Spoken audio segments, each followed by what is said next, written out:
नमस्कार दोस्तों, एडू ई topper YouTube channel में आपका स्वागत है। हम लोग आज आरआरबी एनटीपीसी एग्जाम 29 दिसंबर फर्स्ट शिफ्ट में पूछे गए वास्तविक प्रश्न को व्याख्या के साथ एक्स्ट्रा फैक्ट सहित पढ़ेंगे। दोस्तों, अगर ये वीडियो आप लोगों को अच्छा लगे तो आप लोग लाइक और सब्सक्राइब तथा शेयर भी कीजिए। हमने पूरी कोशिश की है कि एक प्रश्न के अंतर्गत हम लोग चार प्रश्न के भी उत्तर जान लें। तो बिना देर किए हुए चलते हैं हम अपने प्रश्नों पर। पहला प्रश्न है, सांची के स्तूप को यूनेस्को द्वारा विश्व धरोहर स्थल के रूप में कब मान्यता मिली? तो आंसर हो जाएगा इसका 1989 ईस्वी में। क्या हो जाएगा आंसर? 1989 ईस्वी। यूनेस्को द्वारा विश्व विरासत स्थल की सूची में भारत के कुल कितने स्थल शामिल हैं? तो आंसर हो जाएगा 38। कितने स्थल शामिल हैं? 38।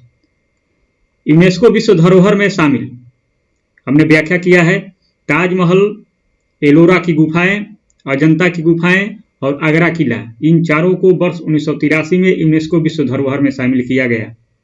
अगला है खजुराहो का मंदिर, तो इसे वर्ष 1986 में शामिल किया गया। कोणार्क का सूर्य मंदिर, इसे वर्ष 1984 में शामिल किया गया। लाल किला को वर्ष 2007 में शामिल किया गया। रानी की वाव जो गुजरात में है उसे 2014 में शामिल किया गया। बोध गया मंदिर जो बिहार में है, गया में, उसे वर्ष 2002 में शामिल किया गया।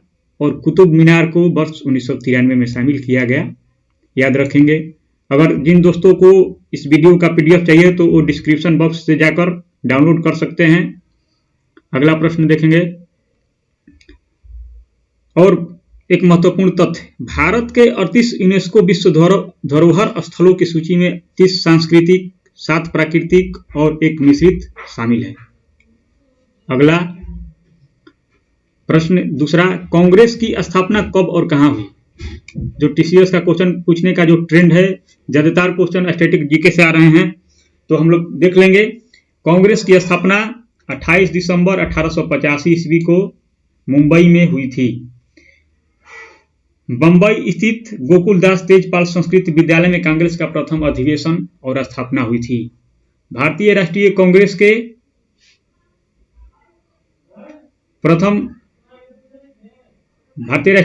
संस्थापक ए ओ हिम जो स्कॉटलैंड के निवासी थे, ए ओ हिम थे। और कांग्रेस के प्रथम अधिवेशन के अध्यक्षता व्योमेश चंद्र बनर्जी ने किए थे। याद रखेंगे। अगला प्रश्न है कि संयुक्त राष्ट्र संघ के वर्तमान में महासचिव कौन है? तो आंसर हो जाएगा एंटोनियो गुटेरेस जो पुर्तगाल के हैं। ये सभी जान लेंगे। संयुक्त राष्ट्र के उप महासचिव हैं अमीना मोहम्मद जो नाइजीरिया से संबंधित हैं। 75वें सत्र में संयुक्त राष्ट्र महासभा के अध्यक्ष वोल्कन बोजाकिर तुर्की के हैं। विश्व बैंक के 13वें अध्यक्ष डेविड मालपास जो अमेरिका के हैं। यूनेस्को के महानिदेशक आंद्रे अजेलो जो फ्रांस की है। अंतर्राष्ट्रीय मुद्रा कोष आईएमएफ का प्रबंध निदेशक क्रिस्टलिना जॉर्जिया जो बुल्गारिया की है। और एक और महत्वपूर्ण है, विश्व व्यापार संगठन के महानिदेशक रोबर्टो अजीवेदो जो ब्राजील के हैं। अगला फुल फॉर्म से भी क्वेश्चन आ रहे हैं, जैसे HTTP का फुल फॉर्म क्या है? तो आंसर हो जाएगा hyper text transfer protocol. Hyper text transfer protocol. HTML ये भी इंपॉर्टेंट है, हो सकता है अगले एग्जाम में पूछे। तो इसका हो जाएगा हाइपर टेक्स्ट मार्कअप लैंग्वेज। अगला NOS इसका फुल फॉर्म है नेटवर्क ऑपरेटिंग सिस्टम। USB तो इसका फुल फॉर्म है यूनिवर्सल सीरियल बस। अगला है CDAC पुणे में जो स्थित है, इसका फुल फॉर्म है centre for development of advance parallel computing. अगला है GST किस तरह के कर का उदाहरण है? तो आंसर हो जाएगा अप्रत्यक्ष कर। भारत में GST 1 जुलाई 2017 को लागू किया गया, इसीलिए GST दिवस 1 जुलाई को ही मनाया जाता है जो कनाडा मॉडल पर आधारित है। और GST 101वां संविधान संशोधन 2016 के तहत GST को लागू किया गया। जीएसटी पंजीकरण में संख्या में कुल 15 डिजिट हैं। ये भी पूछा जा रहा है कि पैन कार्ड में कितने नंबर होते हैं, आधार कार्ड में कितने नंबर हैं, ये सब भी बहुत महत्वपूर्ण है। प्रत्यक्ष कर के उदाहरण हैं जिसे आयकर, निगम कर, संपत्ति कर, उपहार कर, पूंजीगत लाभ कर और प्रतिभूति कर। ये सभी जो कर हैं ये प्रत्यक्ष कर के उदाहरण हैं। और प्रत्यक्ष कर में जीएसटी कर, मनोरंजन कर, बिक्री कर, सीमा शुल्क और व्यवसाय कर, ये सब जो कर हैं ये अप्रत्यक्ष कर हैं। अगला, भारत की सबसे ऊंची चोटी कौन सी है? तो भारत की सबसे ऊंची पर्वत शिखर का नाम है माउंट गॉडविन अस्टीन, जिसे केटू के नाम से भी जाना जाता है। और माउंट गॉडविन अस्टीन की कुल ऊंचाई है 8,611 kilometre 11 metre 8,611 metre. Mount Godwin Austen पर्वत शिखर काराकोरम श्रेणी में अवस्थित है। भारत की दूसरी सबसे बड़ी चोटी है, उसका नाम कंचनजंगा है, जो भारत के सिक्किम राज्य एवं नेपाल में स्थित है और इसकी जो ऊंचाई है 8,598 मीटर है। अगला, अरावली की सबसे ऊंची चोटी गुरु शिखर है, जिसकी ऊंचाई 1722 मीटर है। दक्षिण भारत की सबसे ऊंची चोटी है अनाईमुडी है। हमने बहुत प्रश्नों का जो तथ्य है उसमें शामिल करने का कोशिश किया है। भारत की दक्षिणतम पर्वत श्रेणी कार्डामम है और बछेंद्री पाल प्रथम भारतीय महिला हैं जिनको एवरेस्ट शिखर पर चढ़ने में वर्ष 1984 में सफलता प्राप्त हुई थी। अगला, किस योजना से भी क्वेश्चन आ रहे हैं, जिस चीज जैसे में है कि संसद आदर्श ग्राम योजना किस स्वतंत्रता सेनानी के जन्म दिवस पर मनाया जाता है या शुरू किया गया है? तो आंसर हो जाएगा जयप्रकाश नारायण। और सांसद आदर्श ग्राम योजना का शुभारंभ 21 अक्टूबर 2014 को हुआ था। इसका जो मेन उद्देश्य है, प्रत्येक सांसद द्वारा वर्ष 2019 तक 3 गांव तथा 2024 तक कुल 8 गांवों को गोद लेकर विकास करना। अगला है नमामि गंगे योजना का शुभारंभ 10 जुलाई 2014 को जल संसाधन मंत्रालय द्वारा किया गया और इसका जो उद्देश्य है गंगा नदी के संरक्षण एवं शुद्धि हेतु। अगर ये वीडियो का पीडीएफ जो चाहते हैं वो डिस्क्रिप्शन बॉक्स से डाउनलोड कर सकते हैं। अगला है प्रधानमंत्री सहज बिजली हर घर योजना, जिसे सौभाग्य योजना के भी नाम से जानते हैं। इसका शुभारंभ 25 सितंबर 2017 को विद्युत मंत्रालय के द्वारा किया गया और इसका जो मेन उद्देश्य है देश के सभी घरों में विद्युतीकरण सुनिश्चित करना। सागरमाला परियोजना का शुभारंभ 31 जुलाई 2015 को और इसका उद्देश्य बंदरगाहों के विकास और उसको सड़क या रेल से जोड़ना। प्रधानमंत्री मत्स्य संपदा योजना का शुभारंभ कब हुआ? तो ये 10 सितंबर 2020 को हुआ। इंपोर्टेंट कभी आ सकता है। तो इसका जो उद्देश्य है मत्स्य पालन के विकास पर है और इसके कार्यान्वयन के लिए 20,050 करोड़ का अनुमानित निवेश है। अगला, भारतीय संविधान में स्वतंत्रता, समानता और बंधुत्व की संकल्पना किस देश से लिया गया है? तो आंसर हो जाएगा फ्रांस। क्या हो जाएगा? फ्रांस। भारतीय संविधान के जो कहां से लिए गए इसका पूरा हमने जिक्र किया है जो महत्वपूर्ण है। जिसे रूस से मूल कर्तव्य, प्रस्तावना में सामाजिक, राजनीतिक और आर्थिक न्याय का आदर्श। ये भी पूछ सकता है कि प्रस्तावना में सामाजिक, आर्थिक और राजनीतिक आदर्श, न्याय का आदर्श किस देश से लिया गया है? तो रूस से। मूल कर्तव्य कहां से लिया गया है? रूस से। दक्षिण अफ्रीका, संविधान संशोधन की प्रक्रिया और राज्यसभा के सदस्यों के निर्वाचन की प्रक्रिया दक्षिण अफ्रीका से लिया गया है। संयुक्त राज्य अमेरिका से क्या लिया गया है? तो मूल अधिकार, न्यायिक पुनर्वलोकन, राष्ट्रपति पर महाभियोग और न्यायपालिका की स्वतंत्रता कहां से लिया गया है? तो संयुक्त राज्य अमेरिका से। ब्रिटेन से संसदीय शासन प्रणाली, एकल नागरिकता, द्विसदनात्मक व्यवस्था, विधानसभा, विधान परिषद, मंत्रिमंडल प्रणाली, ये कहां से लिया गया है? तो ये ब्रिटेन से लिया गया है, याद रखेंगे। ऑस्ट्रेलिया से समवर्ती सूची और प्रस्तावना की जो भाषा है वो ऑस्ट्रेलिया से लिया गया है। अगला है कोल इंडिया लिमिटेड के चेयरमैन फिलहाल हैं। तो इस टाइप के ट्रेंड क्वेश्चन आ रहे हैं तो पूरा पढ़ लीजिएगा आप लोग, जितने भी चेयरमैन हैं, जिसे सेल, भेल, गेल यदि अब हमने 2-4-5 को जिक्र भी कर दिया है। अगला है जिसे कोल इंडिया लिमिटेड के चेयरमैन प्रमोद अग्रवाल हैं। इंडिया ऑयल कॉर्पोरेशन लिमिटेड के चेयरमैन हैं IOCL के chairman Shrikant Madhav Vaid. Power Grid Corporation of India के निदेशक हैं अभय चौधरी। और महारत्न कंपनियों की कुल संख्या कितनी है? तो 10। सेल के चेयरमैन बनी है अभी Soma Mandal. Steel Authority of India Limited के चेयरमैन अभी बनी है सोमा मंडल। भारतीय दूरसंचार विनियामक प्राधिकरण TRAI के अध्यक्ष PD वाघेला। परमाणु ऊर्जा आयोग के अध्यक्ष कमलेश नीलकंठ व्यास। तो दोस्तों ये सभी क्वेश्चन आप लोग देख लीजिएगा एक बार। अगला है पितरस का स्राव कहां से होता है? तो आंसर हो जाएगा यकृत। यकृत से पितरस का स्राव होता है और जो भोजन को क्षारीय बनाता है। और पितरस यकृत में न होकर पित्ताशय में जमा होता है। पित्त क्या है? पित्त पीले हरे रंग का क्षारीय द्रव है जिसका pH मान 7.7 होता है। ये क्वेश्चन इंपोर्टेंट है और एग्जाम आया भी है कि पितरस में कितने परसेंट जल? तो 86% जल, पित्त लवण 8.2%, पित्त बनक 2.2% और कोलेस्ट्रॉल 2.88% उपस्थित रहते हैं।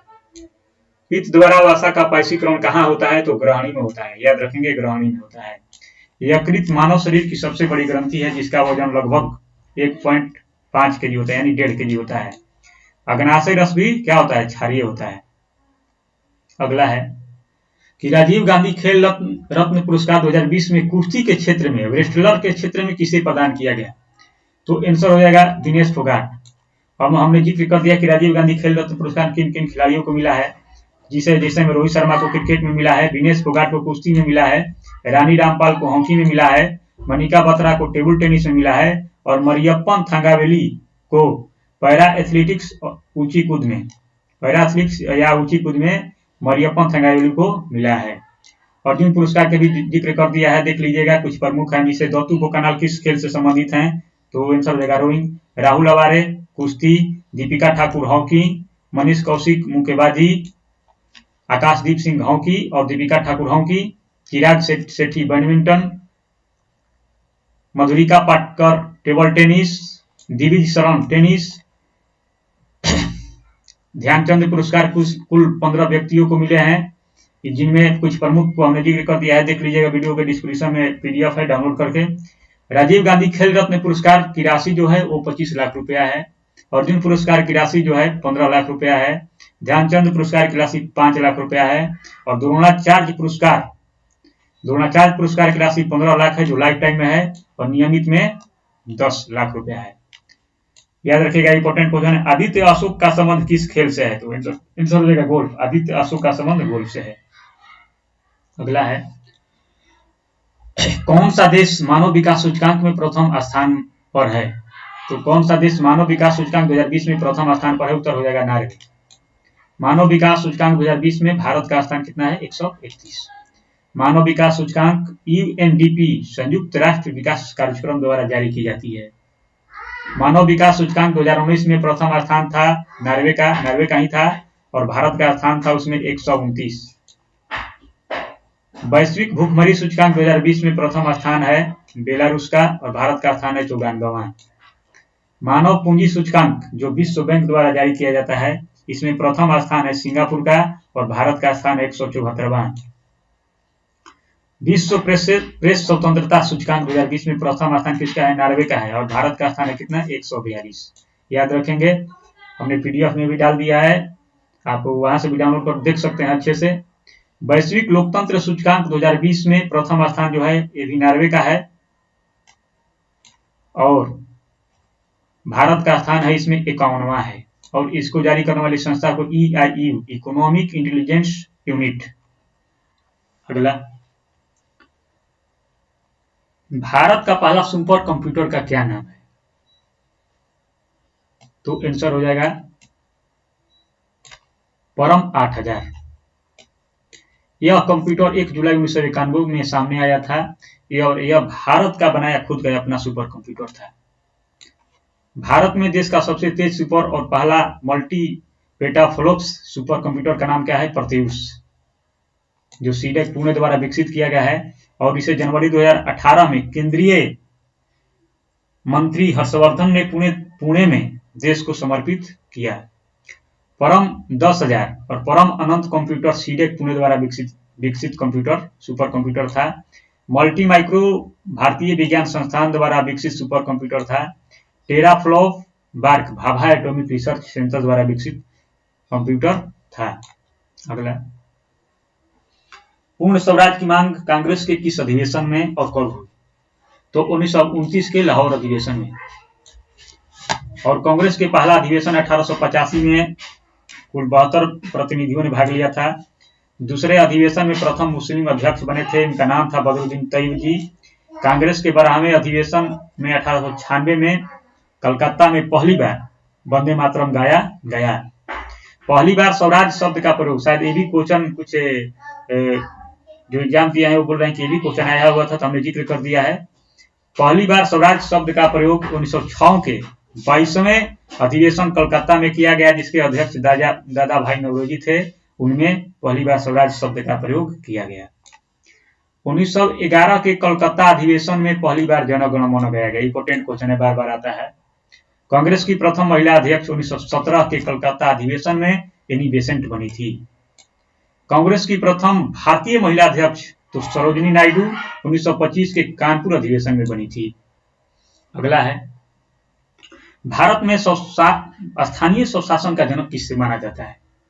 तो आंसर हो जाएगा लॉर्ड रिपन। लॉर्ड रिपन का कार्यकाल है जो 1880 से 84 के बीच, और सर्वप्रथम नियमित जनगणना इन्हीं के शासनकाल में शुरू हो गई।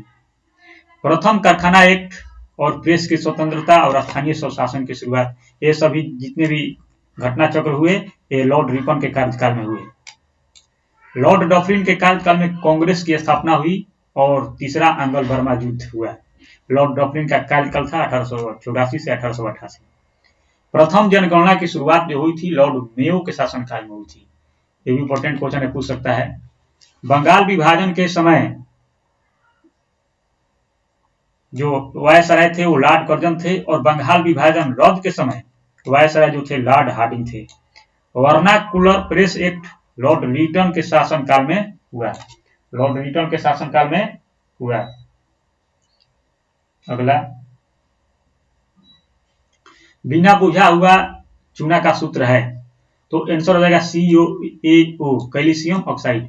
पिछले जब 28 दिसंबर को फर्स्ट शिफ्ट में हमें पूरा सूत्र दे दिया था, जिसमें से क्वेश्चन आया था जिसे बुझा चूना का सूत्र, जिसे लाइम वाटर कहा जाता है, क्वेश्चन आया हुआ है। CaOH का होल ट्वाइस बुझा चूना का सूत्र होता है कैल्शियम हाइड्रोक्साइड। यहाँ देखते हैं, खाने वाला सोडा का रासायनिक सूत्र है NaHCO3। सफेद थोथा को कहा जाता है व्हाइट विट्रोल, ZnSO4 × 7H2O। नीला थोथा नीला कशिश ब्लू विट्रोल, जिसे इसका सूत्र होता है CuSO4 × 5H2O। हरा थोथा green vitriol FeSO4 × 7H2O। Caustic soda का सूत्र होता है NaOH। क्लोरोफॉर्म का सूत्र होता है CHCl3। सोडा लाइम का सूत्र होता है CaO + NaOH। कैलोमल का सूत्र होता है H2Cl2। तो इतने सारे चीज को एक क्वेश्चन में देखें, याद रखेंगे। 2018 में तेलंगाना के राज्यपाल कौन थे? तो ये सभी 2018 और 19 से भी कुछ क्वेश्चन आ रहे हैं, और हम कहेंगे कि जितने भी राज्यपाल हैं 2018 और 19 के तहत जो थे देख लीजिएगा। इसका उत्तर हो जाएगा ESL नरसिम्हन। तेलंगाना राज्य की स्थापना 2 जून 2014 को हुई थी, और ESL नरसिम्हन को तेलंगाना का पहला राज्यपाल बनाया गया। क्या बनाया गया? पहला राज्यपाल बनाया गया। वर्तमान में तेलंगाना की राज्यपाल हैं तमिलसाई सुंदरराजन। कौन है? तमिलसाई सुंदरराजन। तेलंगाना राज्य की सीमा किन किन राज्यों से लगती है? ऐसा अभी ट्रेंड है, नहीं आ रहा है, लेकिन हो सकता है आगे आ जाए। तो ये 5 राज्यों से लगती है, जिनमें है महाराष्ट्र, कर्नाटक, आंध्र प्रदेश, छत्तीसगढ़ और उड़ीसा। तेलंगाना के प्रथम मुख्यमंत्री के चंद्रशेखर राव हैं। इनके दल का नाम है AIADMK। AIADMK। वर्तमान में तेलंगाना के मुख्यमंत्री भी यही हैं। सिक्किम के मुख्यमंत्री हैं प्रेम सिंह तमांग। मेघालय के वर्तमान राज्यपाल सत्यपाल मलिक। नागालैंड के राज्यपाल RN रवि।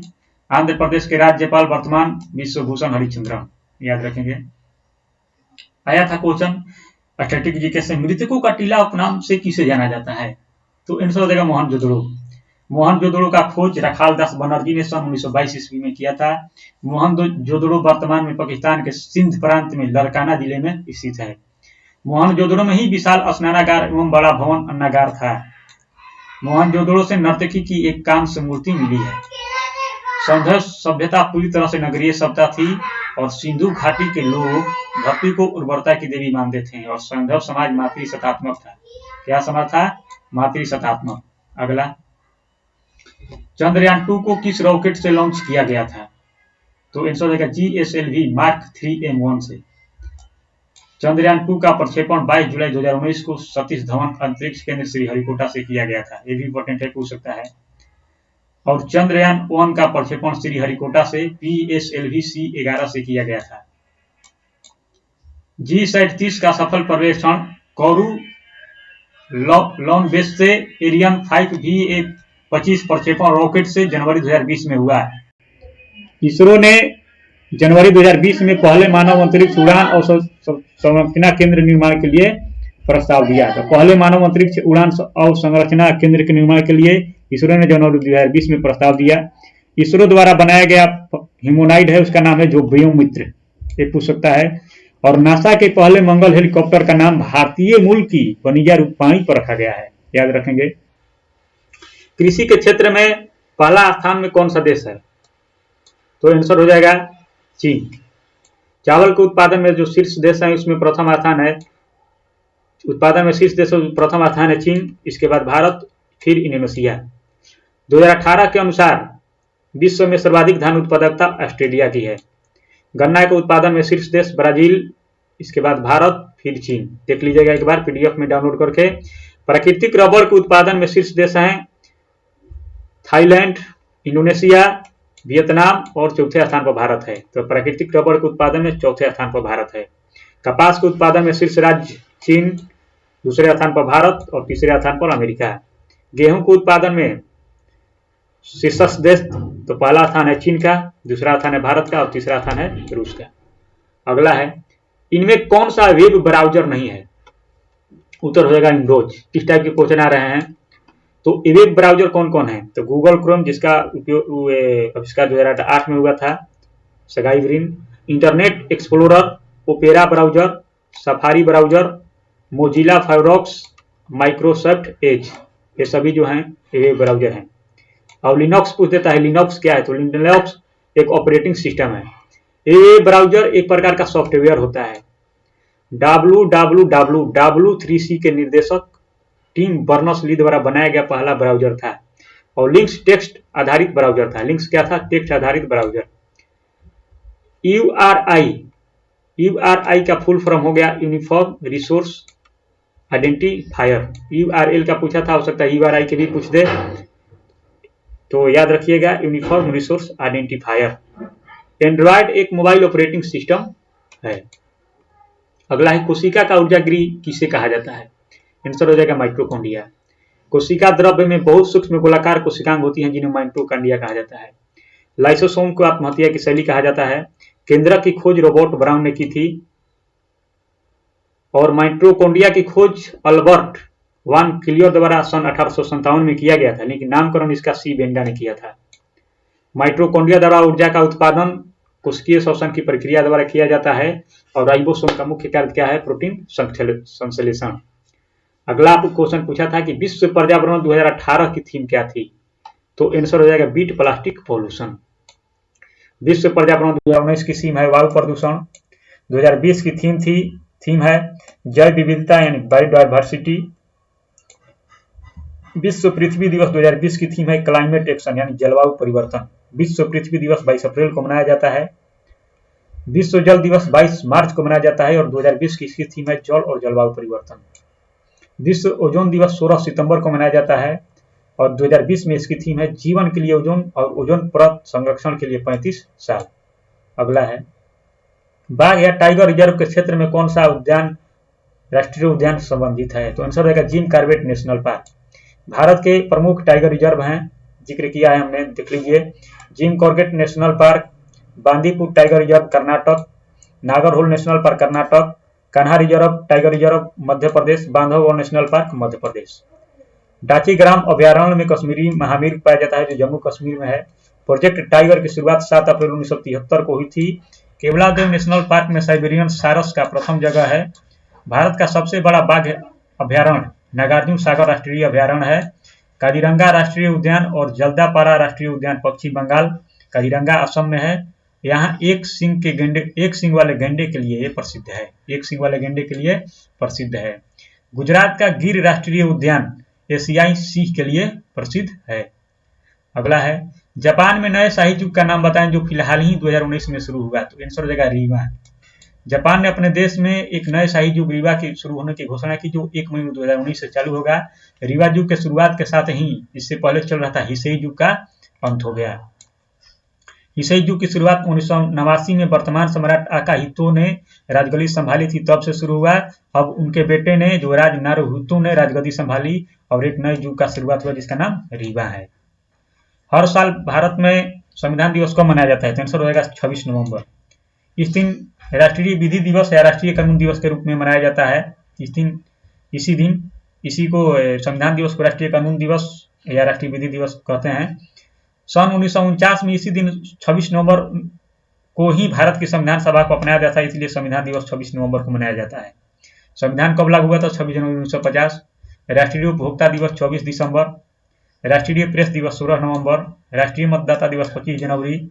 राष्ट्रीय युवा दिवस 12 जनवरी स्वामी विवेकानंद के जन्मदिन पर। राष्ट्रीय खेल दिवस 29 अगस्त मेजर ध्यानचंद के जन्मदिन पर। अगला, सर्वग्राही वह व्यक्ति होता है जिसका रक्त समूह होता है। तो आंसर हो जाएगा ए बी। सर्वदाता रक्त समूह है वो, और रक्त बैंक में रक्त को 40 डिग्री फ़ारेनहाइट पर रखा जाता है। पूरा अच्छा से जिक्र कर दिया है, पीडीएफ आप लोग एक बार जरूर डाउनलोड करके देख लीजिएगा। रक्त समूह के जन्मदाता हैं कार्ल लैंडस्टीनर। रक्त कैंसर को ल्यूकेमिया के नाम से जाना जाता है। रक्त प्लाज्मा में पूछा हुआ क्वेश्चन है, तो इसमें 90% जल, 7% प्रोटीन, 0.9% लवण, 0.1% ग्लूकोज और अन्य पदार्थ पाए जाते हैं। लाल रक्त कण का निर्माण कहाँ होता है? तो अस्थि मज्जा में होता है। लाल रक्त कण की मृत्यु कहाँ होती है? पीलिया में होती है। और पीलिया को क्या कहा जाता है? तो ब्लड बैंक कहा जाता है। इतने सारे क्वेश्चन एक प्रश्न में जान लिए। अगला है, देश में पहली बार सेमी हाई स्पीड ट्रेन, देश में बनी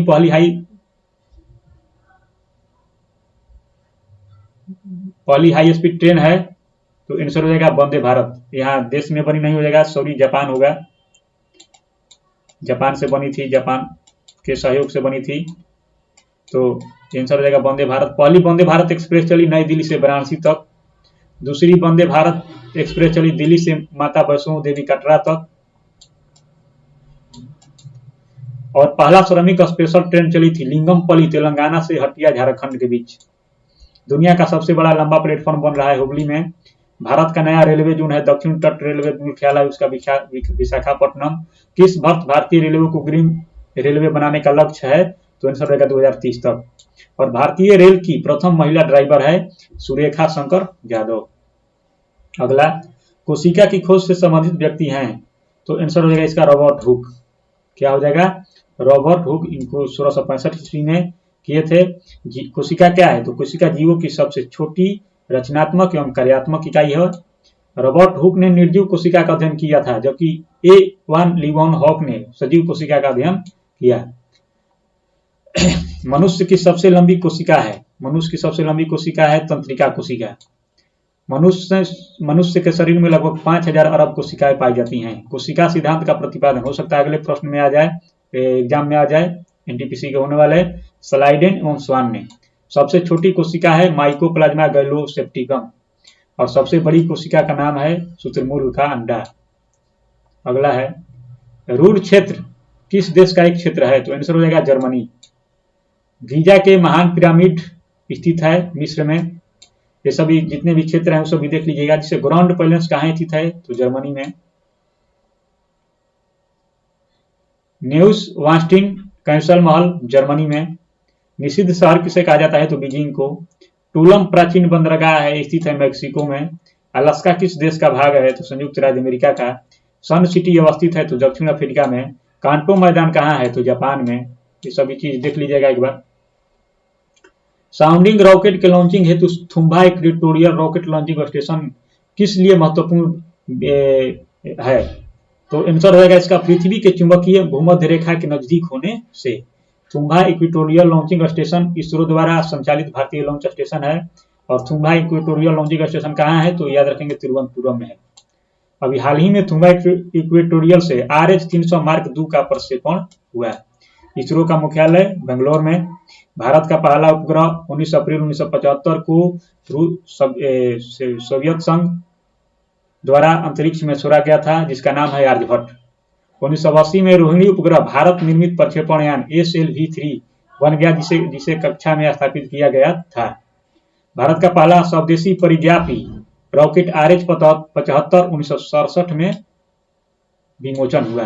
अगला,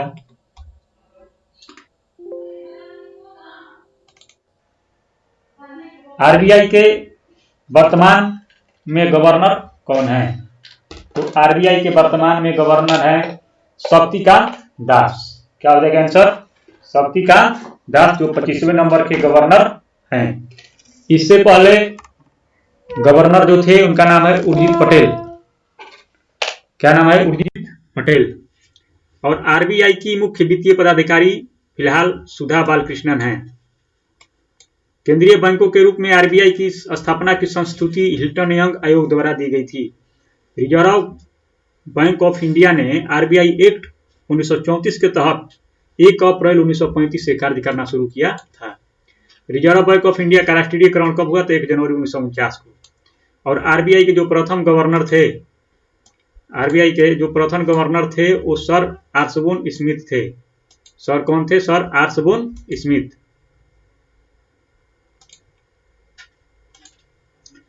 राष्ट्रीयकरण के समय RBI के गवर्नर कौन थे? तो CD देशमुख। और भारतीय स्टेट बैंक के अभी वर्तमान में अध्यक्ष हैं तो दिनेश कुमार खारा। अगला, पहला वन रिपोर्ट कब जारी किया गया था? तो आंसर होगा 1987 में। 16वां वन रिपोर्ट 2019 में पर्यावरण और वन मंत्री प्रकाश जावड़ेकर ने जारी किया। देश में वन एवं वृक्षों से आच्छादित कुल क्षेत्रफल है 24.56%। सर्वाधिक वन क्षेत्र वाले राज्य हैं मध्य प्रदेश, अरुणाचल प्रदेश और छत्तीसगढ़। वन आवरण प्रतिशत वाला राज्य है तो मिजोरम, अरुणाचल प्रदेश और मेघालय। भारतीय राज्यों में गुजरात में सर्वाधिक आर्द्र भूमि है। और भारतीय वन रिपोर्ट के लिए भारतीय दूर संवेदी उपग्रह रिसोर्स सेट 2 का प्रयोग किया गया था। ये भी क्वेश्चन हो सकता है, आ सकता है। अगला है, चिश्ती संप्रदाय के गतिविधियों का प्रमुख केंद्र कौन था? तो आंसर हो जाएगा उत्तर अजमेर। चिश्ती संप्रदाय भारत की प्राचीन सिलसिला है और भारत में चिश्ती संप्रदाय का प्रचार ख्वाजा मुइनुद्दीन चिश्ती द्वारा किया गया था। ख्वाजा मुइनुद्दीन चिश्ती द्वारा। ख्वाजा मुइनुद्दीन चिश्ती ख्वाजा उस्मान हारूनी के शिष्य थे और शेख निजामुद्दीन औलिया ख्वाजा मुइनुद्दीन चिश्ती के शिष्य थे। फिरदौसी सिलसिला चिश्ती सिलसिला का ही एक भाग था। तो दोस्तों, आप लोग लाइक और सब्सक्राइब कीजिए ताकि हमारा मनोबल बढ़ता रहे। हम इसी तरह आप लोगों को क्वेश्चन लाते रहें और आप लोग खुद मेहनत भी कीजिए, पढ़िए, क्योंकि हम भी पढ़ते हैं, हमारा भी NTPC का एग्जाम है। तो दोस्तों, फिर मिलेंगे अगले कड़ी में 29 दिसंबर के सेकेंड शिफ्ट के साथ। तब तक के लिए धन्यवाद, नमस्कार।